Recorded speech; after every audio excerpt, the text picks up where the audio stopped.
Le locomotive à vapeur d'eau, hein, donc on utilise de l'eau et du charbon. Le charbon, il est au niveau de la cabine de conduite, à cet endroit-là, mais de l'autre côté. Donc, la réserve d'eau, elle est là, hein, on en a une de chaque côté. On va mettre de l'eau dans la chaudière, le gros cylindre qu'on désigne ici entre la cabine et la cheminée, gros cylindre horizontal. On va mettre du charbon sur une grille, hein, comme un poêle à charbon, on va le faire brûler. Et la fumée du charbon va traverser la chaudière par des tubes. On a, sur celle-ci, je crois qu'on a 69 tubes qui traversent la chaudière. C'est une chaudière dite tubulaire, c'est l'invention du français ardéchois Marc Seguin. Et la fumée du charbon, elle va sortir par la cheminée devant au niveau de la boîte à feu. Donc charbon qui brûle, ici, on a sous le foyer, on a un cendrier pour récupérer les cendres, hein, quand ça tombe au niveau de la grille. Donc les gaz chauds issus de la combustion du charbon, la fumée, va chauffer l'eau. On a de l'eau liquide dans la partie basse de la chaudière, et l'eau, on va la chauffer à 200 degrés à peu près. Hein. Donc à 200 degrés, ça devient de la vapeur d'eau.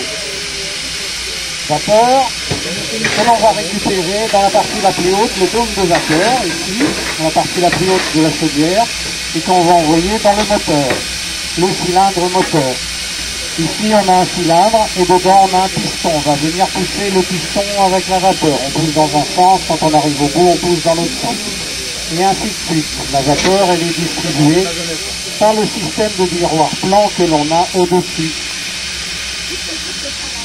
Donc ici, à l'extrémité de la tige du piston, on a un mouvement de va-et-vient. Ce mouvement de va-et-vient, on va le transformer en mouvement de rotation grâce à la bielle motrice. Il y a une extrémité, la bielle motrice, elle est là, mouvement de va-et-vient. À l'autre extrémité, mouvement de rotation. Et toutes les roues sont motrices, on en a 3 de ce côté-là. On en a également 3 de l'autre côté, ça vaut mieux. On a des bielles d'accouplement, les roues sont accouplées entre elles, donc toutes les roues sont motrices. Et devant, on a un système de distribution, avec des bielles également, qui permettent de distribuer, de faire marcher les cureurs plans et qui permettent de distribuer la vapeur au niveau du cylindre moteur. On a 2 rails, en général au chemin de fer il y a 2 rails, et donc on a 3 roues d'un côté, 3 roues de l'autre, et on a 2 moteurs, on a 2 cylindres moteurs, toujours 2 cylindres. Voilà le fonctionnement, c'est le moteur à eau, hein, à vapeur d'eau. Une fois que la vapeur, on l'a utilisée dans le cylindre, on l'envoie également dans la cheminée. Donc quand la machine elle avance et qu'on n'a pas mis de charbon, ça fume blanc. Quand elle est à l'arrêt et qu'on vient de mettre du charbon, ça fume plutôt noir. Et si on met du charbon en cours de route, ça fume gris. On peut avoir toutes les nuances de gris, au moins 50. Voilà, la machine elle a été construite en 1909 par Corpelouvet. C'est vraiment la machine typique de ces petits tacos, ces petits tortillards, ces chemins de fer départementaux, qui ont été construits en France à partir de 1880 à peu près, pour desservir les campagnes, en complément au grand chemin de fer, qui est maintenant la SNCF. Et ces petits tacos, donc ils ont connu leur apogée vers les années 20, et à partir de 1930, ils ont eu la concurrence de l'autocar et du camion.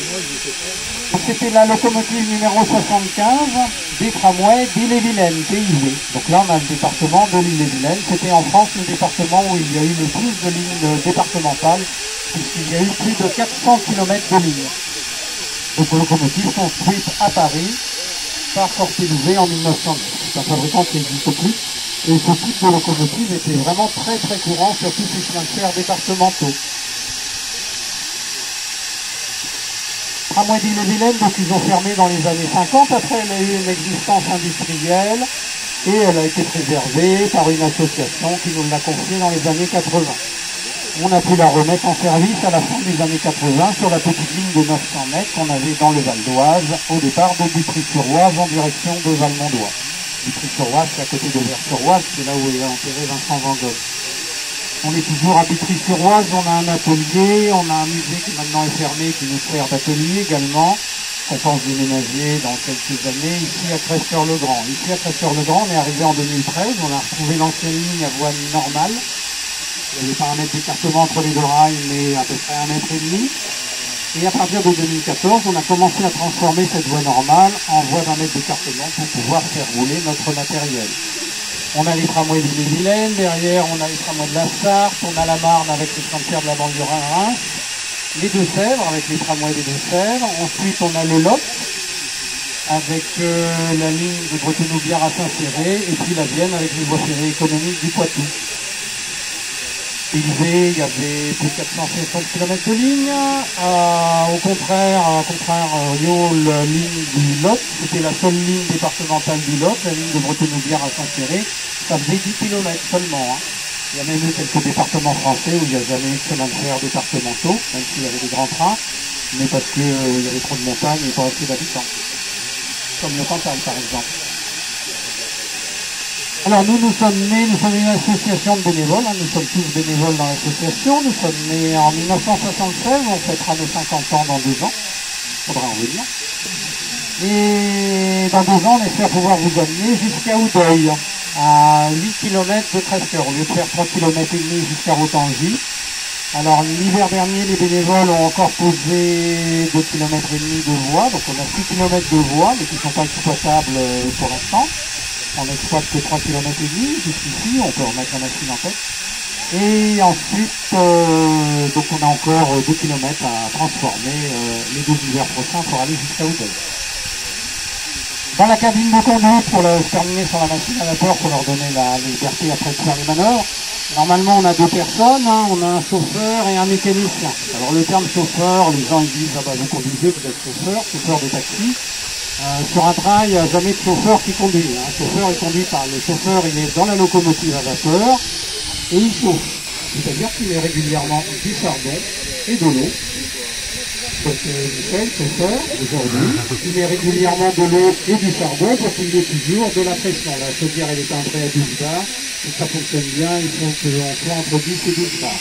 Si on descend trop bas, le frein automatique va se déclencher, on pourra tout bouger. Et si on monte trop haut, on a les soupables de sécurité qui se lèvent comme la cocotte minute sur le feu. Donc on a aussi un conducteur. Le conducteur, c'est celui qui conduit. Le chauffeur, il chauffe, le conducteur, il conduit. Hein. Donc le conducteur, Jean-Pierre, qui s'occupe de partir du coup de sifflet du chef de train, et après d'avancer, de respecter l'horaire, de s'arrêter dans les gares s'il y en a plusieurs, etc. etc. Voilà. Je vais vous donner la liberté de faire les manœuvres. Pour terminer, donc, on circule les premiers et 13e dimanches du mois. On va aussi circuler dimanche prochain, parce qu'on est au mois d'août, il y a des vacanciers. Aujourd'hui, vous êtes assez nombreux à avoir réservé, donc on aura peut-être du monde dimanche prochain. Dimanche prochain, dans 15 jours, on est le premier dimanche de septembre, on va rouler à nouveau. On va rouler le 3e, on va rouler le 4e week-end de septembre pour les journées du patrimoine. Toujours le même trajet, bien sûr. Et pour les gens qui ont des petits-enfants, tous les ans, le 2e week-end de décembre, on accueille le Père Noël en gare de Tresqueur-le-Grand. Donc là, on fait du train toute la journée. Et les enfants peuvent aller voir le Père Noël. Ça nous permet d'avoir pas mal de monde. Que vous dire d'autre? Donc petit à petit, on déménage la collection qu'on a à Butry-sur-Oise. Donc ici, on a déjà à peu près une 40aine de pièces. À Butry, il doit nous en rester une bonne centaine. Hein. On a 130 véhicules au total, mais depuis qu'on est ici, on en a même récupéré à l'extérieur. Donc on a encore à peu près 90 véhicules, des fois en pièces détachées. Hein. Les voitures, c'est devenu rare d'en récupérer, les locomotives aussi, encore plus rare. Mais on en a trouvé à l'état de cabane du jardin tout veillé, hein. Donc on les a démontés, on les a mis dans un coin. Et puis à faire pour nous de les remonter petit à petit. Hein, voilà. Pour l'instant, on est en train de restaurer une machine à vapeur, une voiture de chocolat meunier. On a commencé une autre restauration de voiture. On a une voiture des Ardennes ici qui est en cours de restauration aussi. Donc c'est pour ça qu'il faudra revenir aussi dans quelques années. On aura des nouveautés à vous proposer. Voilà.